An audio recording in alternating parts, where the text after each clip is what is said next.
ఈరోజు గాయముల గురించి మాట్లాడుతున్నాను. చాలామంది అనొచ్చు, నాకు దేహంలో ఎక్కడ గాయాలు లేవని.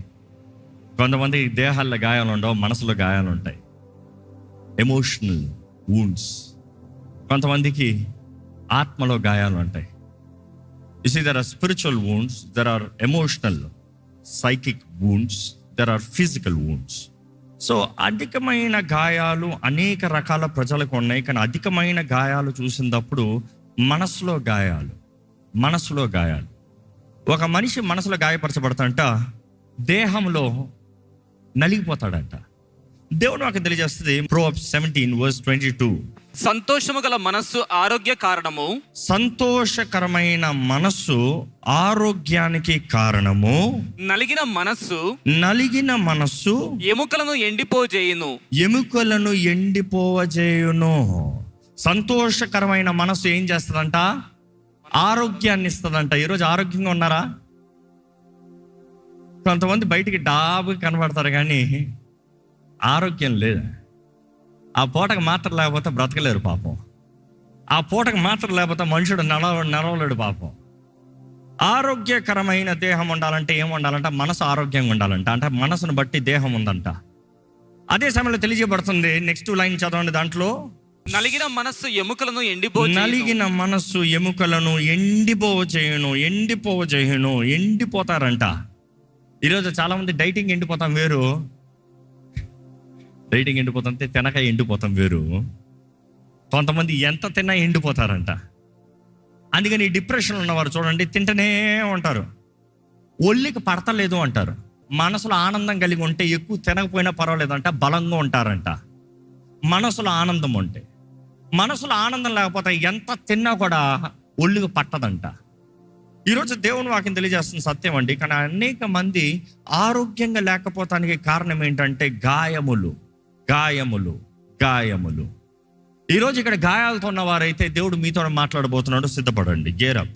Because everybody has to go through the process of wounds. ఈ లోకంలో మనం బ్రతికే ప్రతి ఒక్కరిని గాయాల్లో నుండే లెగుస్తాం. గాయాలు కలుగుతూనే ఉంటాయి. మనుషులు గాయపరుస్తారు, పరిస్థితులు గాయపరుస్తాయి, మాటలు గాయపరుస్తాయి, చాట్స్ గాయపరుస్తాయి, పోస్టులు గాయపరుస్తాయి, యూట్యూబ్స్ గాయపరుస్తాయి. ఈరోజు గాయాలు ఎక్కడైనా సరే, రోడ్లో వెళ్ళు గాయం కలుగుతుంది. So no matter way you go, పుట్టిన దగ్గర నుండి బిడ్డకి సహజముగా అలవాటు అవ్వాల్సింది ఏంటి? గాయములు తట్టుకుని ముందుకు వెళ్తాం. బిడ్డ నడిచినప్పుడు గాయము కలగకూడదంటే బిడ్డ ఎప్పటికన్నా నడుస్తాడా? బిడ్డ గాయాల్లో భయపడి చెదిరిపి అక్కడితో అక్కడ మిగిలిపోతే, నిలిచిపోతే జీవితంలో అసలు ముందుకు సాగుతాడంటారు. ఈరోజు చాలామంది బండి నడుపుతానికి భయం. ఎందుకు? ఎప్పుడో సైకిల్ నడిపినప్పుడు పడ్డారు, ఆ భయానికి ఇంకెప్పుడు బండి పట్టుకోరు. ఇక్కడ ఎవరైనా నా బండి నేను బండి ఏంటి, సైకిల్ ఏంటి, బండి మీద పడినా కూడా అయినా బండి తీసి మరలా నడుపుతున్నానని ఎవరు 2 చేతులు ఎత్తుతారా? అంటే ఫస్ట్ టైం బండి మీదే పడ్డారని అర్థమా? సైకిల్లో పడ్డా కూడా అలవాటు అవ్వాలి బిడ్డకి. ఏంటి? It is fine we fall, it is fine wounds will happen, it is fine you get wounded. అదే ఇంగ్లీష్ మాట వస్తుంది. ఈరోజు ఎక్కువ మాడతారు అందరూ గాయం అన్న మాటకి. ఇంగ్లీష్ మాట ఏంటంటే ట్రామా అంటారు. మన జీవితంలో గాయము అయినప్పుడు, ఒక ట్రామా కలిగినప్పుడు మనం ఏం చేస్తున్నాం, ఏం చేయాలి? మొదటగా ఏం చేయాలన్నప్పుడు what are the levels of trauma? కొంచెం క్లినికల్ స్టడీ దీన్ని చేస్తే, క్లినికల్ స్టడీలో there are 3 different kinds of trauma అంటారు. The first level of trauma acute trauma అంటారు. అదేదో ఒక్కసారి జరిగిన సంఘటన. కొంతమందికి ఒక్కసారి జరిగిన యాక్సిడెంట్ వారి జీవితాలనే తలకిందులు చేస్తుంది.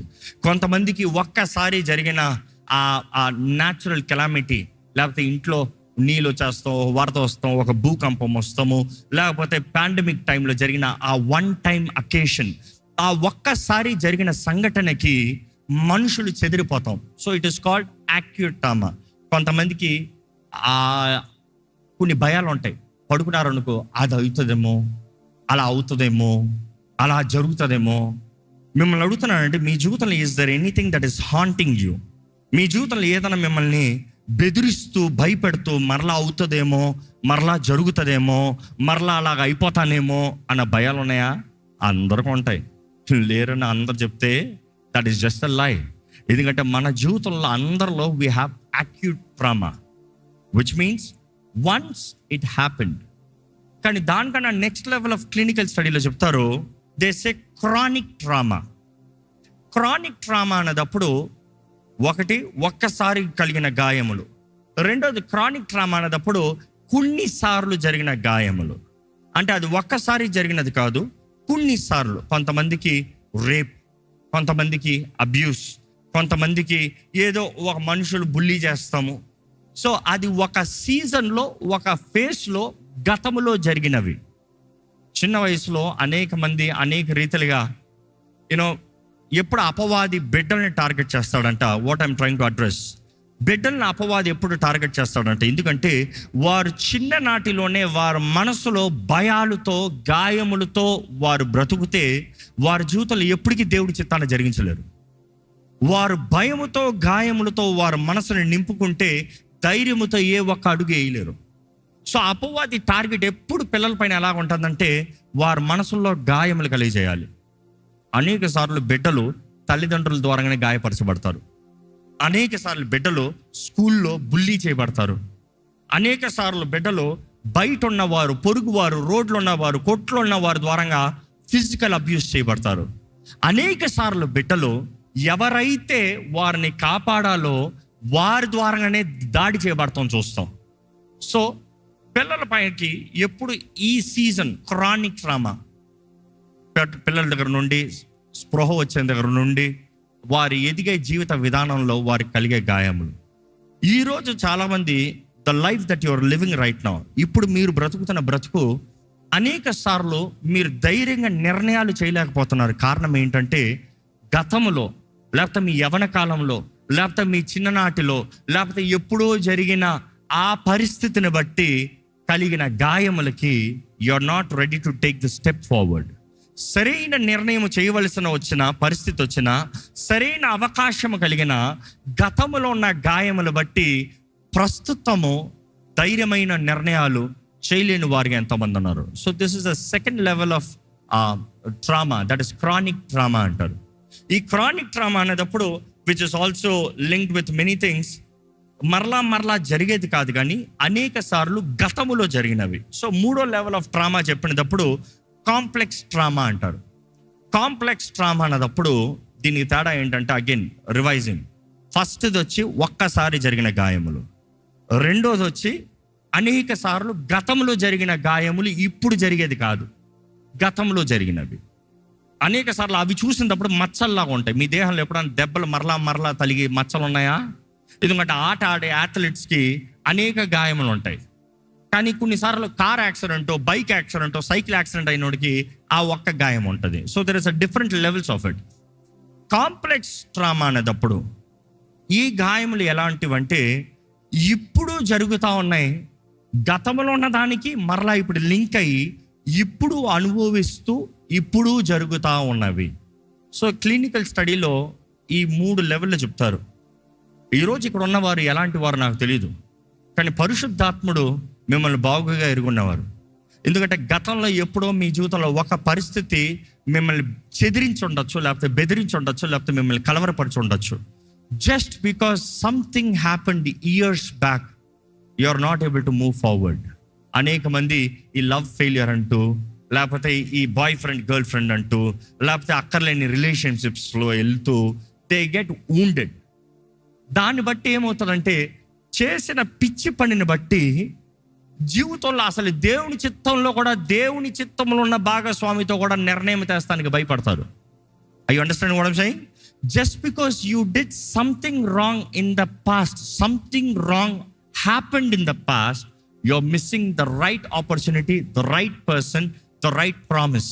దేవుడు నిర్ణయించినది, దేవుడు సిద్ధపరిచినది నీవు దృష్టి కలిగి ముందుకు వెళ్ళలేకపోతున్నావు. ఎందుకంటే నీ గతంలో ఉన్న గాయాలు భయపడుతున్నాయి. కొంతమంది వారి జీవితంలో మేబీ నువ్వు దేవుని ఎరుగుతానికి ముందు పాపపు బంధకాల్లో, పాపపు ఊబులో, పాపపు పరిస్థితుల్లో, పాపపు వ్యక్తుల ద్వారంగా నీ కుటుంబం రక్షణ లేని దాన్ని బట్టి త్రాగుబోతు తండ్రి, అఫ్ కోర్స్ దెర్ ఆర్ వ్యభిచారపు తల్లులు, ఇటువంటి గాయాలతో ఎంతోమంది ఎదిగిన వారు ఉన్నారు. వారికి ఎలాగ అయిపోయారంటే, I don't want a family life. పెళ్లి చేసుకుంటే మా నాన్న మా అమ్మని ఎట్లా చేశాడు నాకు తెలుసులే, అది నాకు మళ్ళీ వద్దబ్బా. మా అమ్మ మా నాన్నకి ఎలాంటి మోసం చేసింది, మా నాన్న ఎలా ఏడ్చాడు నాకు తెలుసులే, నాకు అలాంటి గాయంలో వద్దబ్బా. You see, because someone in your family didn't do the right thing. నీ కుటుంబంలో ఉన్న వారు సరైన కార్యాలు, సరైన నిర్ణయాలు చేయని దాన్ని బట్టి నీకు కలిగిన గాయాలకి నువ్వు అంటున్నావు, అసలు నేను తెగించను.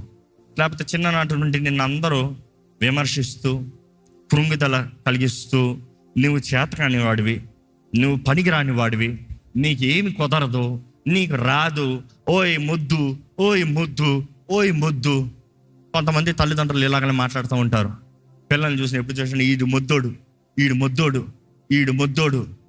ఒక ఇంటికి వెళ్ళినప్పుడు, నా బిడ్డ సరిగ్గా చదువుతలేదండి అంటే, ఆ బిడ్డ చిన్నోడు పాపం 7-8 years ఉన్నాడు.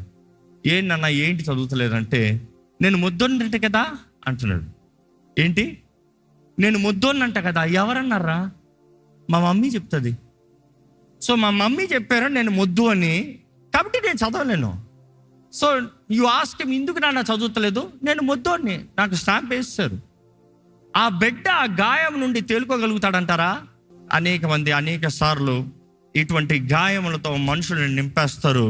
ఆ బిడ్డ జీవితం ఎలాగైతే గుడ్డితనంతో నింపబడుతుందో, అనేక మంది కూడా దేవుని చిత్తము ఎరగని వారుగా, దేవుని మార్గంలో నడవని వారుగా, దేవుని సహాయాన్ని వేడుకొని వారుగా, అసలు ఆశే లేని వారుగా, బ్రతుకు పైన ఆశే ఉండదు. యు సీ, క్రైమ్ రేట్ తీసినప్పుడు ఒక వ్యక్తి ఇందుకు క్రిమినల్ అవుతున్నాడు, ఒక యవనస్తుడు ఇందుకు క్రిమినల్ అవుతున్నాడు. ఒక యవన కాలము 13 సంవత్సరాలు 14 సంవత్సరాలు బిడ్డ ఇందుకు ఇటువంటి పనులు చేస్తున్నాడు. లేకపోతే 16 సంవత్సరాలు రేప్ చేస్తానికి కారణం ఏంటి? చూసి 16 సంవత్సరాలు రేప్ చేస్తాడంటే something is really wrong. What is it? వాడు కలిగిన గాయాలు, the way he's brought up, the way his mind is taught. నీకు జీవితం లేదు, నీ జీవితంలో మంచిగా అనుభవిస్తానికి ఏది లేదు. You have to take it by force, you have to get it your way, you have to get it this or you don't have anything. Because you are a failure, you are a loser, you can never have a happy life. So వాడు ఏం చేస్తున్నాడు? Aggression. You see, many people ట్రామాస్ని బట్టి, గాయములు బట్టి, జీవితంలో కలిగిన ఎన్నో రకాల గాయాలు. ఇక్కడ నిజంగా అడుగుతున్నా, ఎంతమంది గాయపరచబడిన వారు ఉన్నారు? చేతులు ఎత్తుతారా? గ్రహించుకున్న వారిని బట్టి దేవుని స్తుతిస్తున్నాను. ప్రభు మన గాయములు సంపూర్ణంగా స్వస్థపరచునుగాక. If people who are saying I am not wounded, maybe you have still not recognized you are in a trauma. ఎందుకంటే అనేక శాతము, actually I didn't expect everybody to raise your hand. ఎందుకంటే క్లినికల్ స్టడీస్ షో అగైన్, ఎవరైతే వారు గాయపరచబడ్డారని గ్రహించుకుంటున్నారో వారు బయటికి వస్తానికి 50% chance ఉందంట. కానీ ఎవరైతే వారు గాయముల్ని తేల్చుకుంటారో, అంటే ఒక డయాబెటిక్ వ్యాధి ఉన్నవాడికి, ఒక డయాబెటిక్ వ్యాధి, బ్లడ్ ప్రెషర్ వ్యాధి ఉన్నవారికి వారు ఏం చేయాలి? దానికి కావాల్సిన మెడికేషన్ తీసుకోవాలి. కొంతమంది చూడండి, డయాబెటిక్స్ ఉందని తెలుసు కానీ మెడికేషన్ తీసుకోరు. అవునా కాదా? ఉందని తెలుసు, తీసుకోరు. ఆ పోనీలే అంటారు. Can anybody help them? No. అసలు డయాబెటిక్ ఉందనేదే తెలియకుండా తినేస్తూనే ఉన్నారు స్వీట్లు. ఎందుకంటే డయాబెటిక్స్ ఉన్న వారికి షుగర్ క్రేవింగ్స్ ఎక్కువ ఉంటాయి, తినేస్తూనే ఉన్నారు స్వీట్లు. ఏమవుతుంది? ఒకేసారి పోతారు. లేకపోతే ఒక పుండు వచ్చిందనుకో, ఇన్ఫెక్షన్ అయిందనుకో, మొత్తం కాలు చెయ్యి నరికి తీసేయాలంటారు. So now here is the point. Not everybody, అందరూ వారి జీవితంలో కలిగిన గాయములు ఎరగని వారిగా ఉన్నారు, ఎరిగిన వారు సహాయాన్ని కోరని వారిగా ఉన్నారు. కానీ ఎవరైతే సహాయాన్ని వేడుకుంటారో వారు మాత్రమే జీవితంలో ముందుకెళ్ళే వారుగా ఉంటారు. I you understanding the 3 levels? One is, are you aware that you have wounds, that you have trauma? Second, if you are aware, are you going for the diagnosis? Are you going for the strength, the benefit, the freedom, the comfort, the counseling, the companionship? Third thing, are you in the process?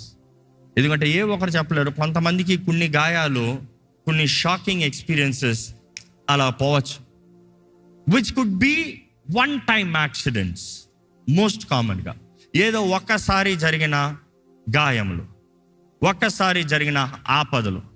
కానీ మరలా జరిగిన దాంట్లో నుండి బయటకు వస్తామనేది చాలా పెద్ద సవాల్ అంట. మరలా జరిగిన దాంట్లో ఇంకా నేను నమ్మను. అందుకని కొంతమంది భార్యలు అంటారు, ఈయన ఇంకా మారడు ఆయన నేను మారతానన్నా కూడా ఆయన మారడు. వీళ్ళు ముందు చెప్పేస్తారు, ఎందుకంటే అనేక సార్లు ఛాన్స్ ఇచ్చాను, నువ్వు మారలే, ఇంకా నువ్వు మారవు. ఎప్పుడైతే నువ్వు మారవు అని చెప్తాదో ఇంకెప్పటికన్నా ఆ వ్యక్తి మారటానికి ప్రయత్నం చేస్తాడా? చేయడు. సేమ్ ఇందాక బిడ్డకు చెప్పిన ఎక్స్పీరియన్సే. ఏమంటాడు, నా భార్య నన్ను నమ్మట్లే, ఏం ప్రయోజనం? మారినా ప్రయోజనం లేదు. Is they don't even try. దేవుని వాక్యం తెలియజేస్తుంది, మనము ఒకరి పాపములు ఒకరితో ఒప్పుకుని మనము ప్రార్థన చేస్తే మనం ఏం పొందుతామంట? స్వస్థత. So the word sin is not explain your sin. నీ పాపాన్ని ఇంకొకటి వివరించు కాదు. నేను పలానా చేశాను, పలానా జరిగించాను, పలానా జీవించాను, నా కొరకు ప్రార్థన చేయాలంటే స్వస్థపరుస్తాం కాదు. That is the word again, Greek word comes to the trauma. నీకు కలిగిన గాయములు, నీవు జరిగించిన పొరపాట్ల కారణము, ద అంశము, what was the trauma? Seek comfort, seek council, confess. ఎట్లా చెప్పాలంటే, నేను పలానా బండి వేసుకున్నా, పలానా రీతికి వెళ్ళా, పలానా కటింగ్ కొట్టా, పలానా వ్యక్తిని చూసా, పలానా స్టంట్ చేద్దాం అనుకున్నా, అప్పుడు వెళ్ళి అక్కడ గుద్దా, అప్పుడు పడ్డా. అవన్నీ అక్కర్లే. బైక్లో ఓవర్ స్పీడ్ వెళ్ళానో, పడ్డానో, గాయమైంది, చాలు. ఈరోజు చాలామందికి ఎలా ఉంటుందంటే, వారు చేసిందంతా ఇంకొకరికి వివరించాలని ఆశపడతారు. సినిమా చెప్పినట్టు ఈరోజు చాలామంది స్టోరీ టెల్లర్స్ ఉంటారంట. ఎలాగుంటారంటే, వారికి జరిగింది గంటల సేపు దే కీప్ నాగింగ్, బ్రాగింగ్. ఒక మనిషితో కాదు, ఈ మనిషితో చెప్తారు, మరలా ఆ మనిషితో చెప్తారు, మరలా ఈ మనిషితో చెప్తారు, మరలా ఈ మనిషితో చెప్పుకుంటూనే పోతారు. జీవితంలో 10 సంవత్సరాలనే ఇంకా పలానా గాయం గురించి, పలానా సంఘటన గురించి, నువ్వు ఎందుకురా బాగుపడాలంటే, ఆ పలానా రోజున, ఆ పలానా కాలంలో, ఆ పలానా సమయంలో, ఆ పలానా వ్యక్తి ఇట్లా. కాలం మారిపోయింది, సమయం మారిపోయింది, వ్యక్తి కూడా పోయాడు. వ్యక్తి పోయిన తర్వాత కూడా మనుషులు వదలరంట. నువ్వు ఎందుకు బాగుపడలేదంటే, నాకు ఎవడో లేడు అంటాడు. అవునా కాదా? మనం చూస్తాం కదండి. యేసుప్రభు వచ్చి స్వస్థపడతావయ్యా అంటే ఏమంటున్నాడు? నాకు ఎవరు సహాయం లేరు. ఒరే రక్షకుడిని నేను ఉన్నానయ్యా, నువ్వు స్వస్థపడతావా? ఆశ ఉందా? Do you have the desire, not excuse. ఈరోజు జస్ట్ ఎక్స్క్యూజెస్లో బ్రతుకుతున్నాం, not trying to live a overcoming life. Overcome, Bible says overcome. సహించువాడు ధన్యుడు.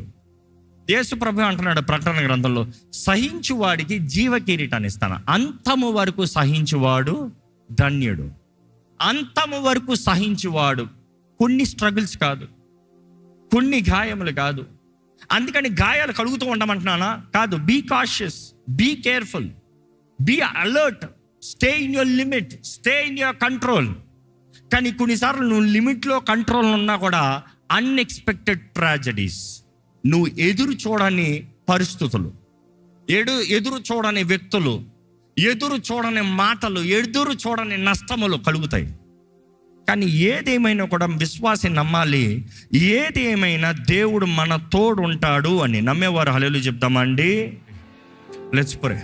ఈ సమయంలో మీ జీవితంలో గాయాలు ఉన్నాయేమో, ఈ సమయంలో మీ జీవితంలో ఎన్నో బాధలతో ఇక్కడ ఉన్నారేమో, ఈ సమయం మీ జీవితంలో చేతకాని పరిస్థితుల్లో మీరు ఉన్నారేమో, ఈ పరిస్థితుల్లో మీ జీవితంలో మీకు ద్రోహం చేసిన వారు, అన్యాయం చేసిన వారు, మీ జీవితాన్ని పాడు చేసిన వారు, మిమ్మల్ని గాయపరిచిన వారు, మిమ్మల్ని చేతకాని వారిగా చేసిన వారు ఎంతోమంది ఉన్నారేమో. But the reality doesn't matter. You have a God who can restore your life. బూడిదగా ప్రతిగా పూదండని ఇస్తాడంట. భారభరితమైన ఆత్మక పత్రిక స్తుతి నా వస్త్రాన్ని ఇస్తాడంట. ఆయన రక్షణ వస్త్రాన్ని నువ్వు ధరించుకుంటే నీలో ఉన్న లోపాలు ఎవరు చూడలేడు, ఎవరికీ కనబడవు. నీ మచ్చలు ఎవరికీ కనబడవు, ఘనతే కనబడుతుంది. దుఃఖముగా బ్రతిక ఆనంద తైలాన్ని ఇస్తాడంట. ఆనంద తైలం ఉంటేనే కానీ దేవుని స్తుతించలేవండి. నా విమోచకుడు సజీవుడు అని చెప్పలేమండి. నిజంగా ఆయన్ని గణపరచలేమండి. ఈరోజు నువ్వు ఆయన గణపరచాలంటే నీవు ఆయన ఏమై ఉన్నాడో నువ్వు తెలుసుకోవాలి. నా జీవితంలో సమస్తము సమకూర్చి జరిగిస్తాడు. నా జీవితంలో ఏ కీడైనా, ఏ నష్టమైనా, ఎన్ని గాయములైనా సమస్తము నా జీవితంలో మేలుగా మారుస్తాడు. చెప్పండి, ప్రభా నిన్నే పిలుస్తున్నాను, నీ వైపే నేను చూస్తున్నాను. నా గాయముల మధ్యలో, నా బలహీనతల మధ్యలో, నా చేతకానితనముల మధ్యలో నీ కృపను అనుగ్రహించే ప్రభా, నీ కృపను బట్టి నేను అతిశయిస్తానయ్యా. ఎందుకంటే నా బలహీనతల్లో నీ కృపను కనబరుస్తాను. నేనే అన్ని చేయగలిగితే నీ కృప ఎందుకయ్యా? If I am qualified for everything, if I can do everything, if I can achieve everything, then why you, Lord? Lord, I ask you, నీ కృపను దయచే ప్రభా. నా జీవితంలో ప్రతి భయాలను తొలగించు ప్రభా. అపవాది కలిగించే భయములు, మనుషుడు కలిగించే కృంగితల మాటలు, నిరుత్సాహపరచు ఆత్మలు, మోసపరచు కార్యములు, గాయము పైన గాయము, ముళ్ళులు, దేవా నా జీవితంలో ఎన్నున్నా కూడా నిన్ను స్తుతిస్తాను, నీ వైపు చూస్తానయ్యా. రేపు నిశ్చయంగా ఉంటానా నాకు తెలియదయ్యా, కానీ ఈరోజు సజీవ లెక్కలో ఉన్నానంటే అది నీ కృపను బట్టే ప్రభా. అందుకనే నిన్ను స్తుతిస్తాను, అందుకనే నిన్ను గణపరుస్తాను ప్రభా. నీ అందే అతిశయిస్తానయ్యా. ఈరోజు మన జీవితంలో ఎంతో మందిని ప్రభు ఎక్కడో ఉన్నవాన్ని ఎక్కడికో తీసుకొచ్చాడండి. ఎక్కడో ఉన్న మనల్ని ఎక్కడికో లేపాడండి. కృప వెంబడి కృప అనుగ్రహిస్తూ, మన జీవితంలో మేలు జరిగిస్తూ, మన విశ్వాసాన్ని బలపరుస్తూ దేవుడు మన తోడున్నాడండి. చిన్న చిన్న దానికి బాధపడద్దు, చిన్న చిన్న దానికి దుఃఖపడద్దు, చిన్న చిన్న దానికి కలవరపడద్దు. పిలిచిన దేవుడు నమ్మదగిన దేవుడు. ఆయన పిలుపులో ఉన్న వారికి సమస్తము సమకూర్చి జరిగిస్తాడు. You are chosen by God, you are called by God. ఆయన రక్షణ పిలుపు నీకు అనుగ్రహించాడు కాబట్టి, నువ్వు ఆ రక్షణ పిలుపుని నువ్వు అంగీకరించావు కాబట్టి నీవు ఆయనలో ఉన్నావు. ఈరోజు ధైర్యంతో ఆయన వైపు చూడండి, ధైర్యంతో ఆయన వైపు చూడండి. ప్రభా నీవు కావాలయ్యా, నాకు నీ శక్తి కావాలయ్యా. నీ సాక్షిగా నేను బ్రతుకుతాను ప్రభా. నీ మహిమ కొరకు నేను బ్రతుకుతానయ్యా. నీ సొత్తుగా నేను బ్రతుకుతానయ్యా. నీ బిడ్డగా నేను బ్రతుకుతానయ్యా.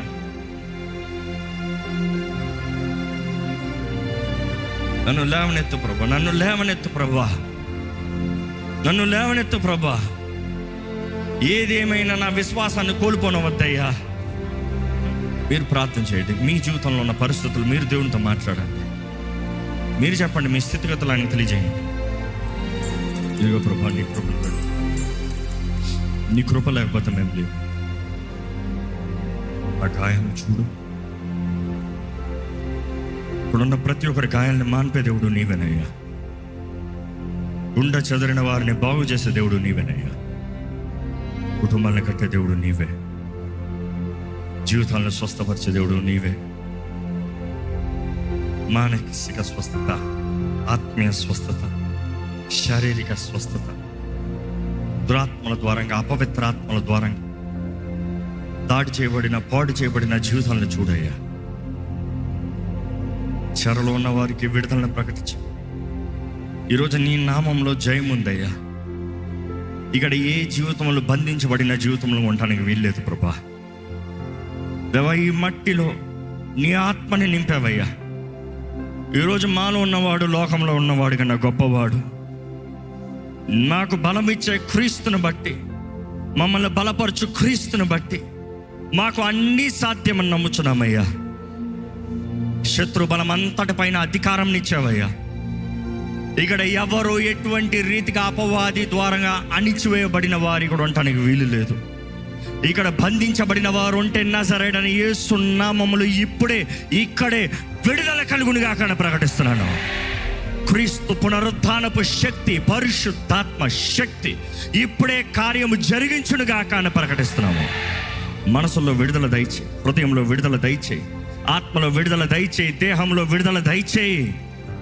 ఎక్కడ అప్రెసివ్ స్పిరిట్, ఏ మైండ్ని అప్రెస్ చేస్తాం ఇక్కడ వీళ్ళు ఉండకూడదు ప్రభా. ఇదిగోనయ్యా, సమాధానకర్త అయిన దేవా, సమస్త జ్ఞానానికి మించిన సమాధానము ఇక్కడ ఉన్న ప్రతి హృదయంలో నింపు ప్రభువా. గతంను బట్టి, గతంలో జరిగిన కార్యాలను బట్టి, గతంలో జరిగిన పొరపాటులను బట్టి, గతంలో జరిగిన కీడును బట్టి మా నిర్ణయాలు కాక, మా బ్రతుకు కాక, మా జీవితాలు కాక, నీవు మాటిచ్చావు, నీవు వాగ్దానము చేసావు, నీవు మాటని ప్రవచింపజేసావు. దేవా, నీ ఆత్మ ద్వారంగా మాట్లాడిన ప్రతి మాట, నీ ఆత్మ ద్వారంగా అనుగ్రహించిన ప్రతి వాగ్దానము దేవా ఇక్కడున్న ప్రతి ఒక్కరు జీవితంలో జరిగించమని వేడుకుంటున్నానయ్యా. మా నమ్మకము నీపైనే. మనుషులు మాట తప్పినను నువ్వు మాట తప్పని దేవుడు అయ్యా. అందరూ చెయ్యి విడిచినను చెయ్యి విడువని దేవుడు నీవేనయ్యా. మా బలహీనతల్లో మమ్మల్ని సరిదిద్ది, మమ్మల్ని స్వస్థపరిచి, అదే విరిగిన పాత్రని బాగు చేసి వాడుకునే దేవుడు నీవేనయ్యా. అది నీకు మాత్రమే సాధ్యము ప్రభువా. ఈ లోకమైతే విరిగిన వారిని, పాడైన వారిని త్రోసివేసే లోకం. కానీ దేవా, నువ్వు ప్రతి ఒక్క విరిగిన జీవితాన్ని నువ్వు బాగు చేసి నీ మహిమ కొరకు వాడుకునే దేవుడు అయ్యా. ఇక్కడ కుటుంబాలు కట్టబడాలయ్యా, జీవితాలు మలచబడాలి ప్రభా, జీవితంలో దృష్టి కలిగి ఉండాలి ప్రభా. దేవా, మాకు ఊహకు అందనివి, మేము ఊహించలేనివి దేవా నువ్వు మాకు తెలియజేయ్యా. ఈరోజు నీ ఆత్మ ద్వారంగా మాకు తెలియజేస్తావు, నీ వాక్యం తెలియజేస్తుంది. నమ్ముతున్నామయ్యా. Through your spirit reveal your word, reveal your purpose, your plan. ఈరోజు ఇక్కడ ఉన్న ప్రతి ఒక్కరిని బలపరచు దేవా. ఎక్కడ భయము, పిరికితనము ఎవరిని ఏలకూడదయ్యా. వారు చిన్ననాటి నుండి అవ్వచ్చు, లేకపోతే ఈ మధ్య కాలంలో అవ్వచ్చు, ఎప్పుడు ఎక్కడ ఏ గాయమైనా కూడా నీ దగ్గరికి తీసుకొచ్చిన ప్రతి గాయాన్ని నీవు స్వస్థపరిచి, నీ దగ్గరకు వచ్చిన ఎవరిని ఎంత మాత్రము త్రోసివేసే దేవుడు కాదయ్యా. బాగు చేసే దేవుడు, నూతన పరిచే దేవుడు, విలువనిచ్చే దేవుడు, ఘనతనిచ్చే దేవుడివి. నువ్వు చేస్తావే, నువ్వు చేస్తున్నావయ్యా. ఇప్పుడున్న ప్రతి ఒక్కరి జీవితంలో జరిగించమని వేడుకుంటూ నజరేయుడైన యేసు నామములో అడిగి వేడుచున్నాం తండ్రి, ఆమేన్. దైవం నీవయ్యా.